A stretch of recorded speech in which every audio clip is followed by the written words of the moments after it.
Camilla loves tricks. Oh, loves to play tricks on him. Yeah. And Camilla always hides in the closet. She always hides in the closet Yeah. to scare him. Gabriel is a fun little boy. He loves to play outside. He loves golf cart rides, one of his absolutely favorite things. Yeah.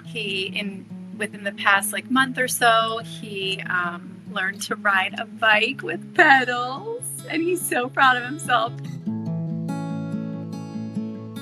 So we noticed a swelling over top of his eye, but he had a recent fall. His one eyelid was a little lower, and so we thought maybe it was allergies. Then we really noticed his one pupil was a different size.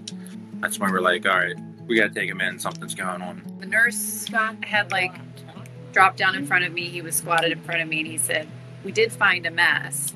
And I said, "But it could be unrelated to his symptoms." I think I was just in denial and looking for a reason to be hopeful that it was just an incidental finding. And then we get to a floor, and they're taking us on a tour of the floor.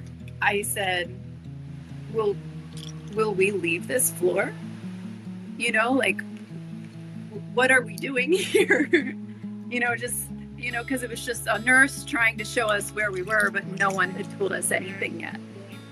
His tumor was a solid portion and a cystic portion, and we just kind of learned along the way, but asked a whole lot of questions up front. But then we had learned after one of the scans that the cyst could just continue to grow, and we weren't prepared for that. And that is what ended up happening. And the cyst was what was adding pressure into his midbrain. The tumor was, up against his optic nerve. It was, but the cyst was what was pushing into the pons and applying that pressure. Him getting his balance when riding the bike, I'm watching him get stronger all the time from the therapy. Even him climbing the steps easier. All those, there's little things that you notice. Really, you're like, all right, we're in the right direction. We're doing something. He's getting better. It makes me feel good. It gives me hope.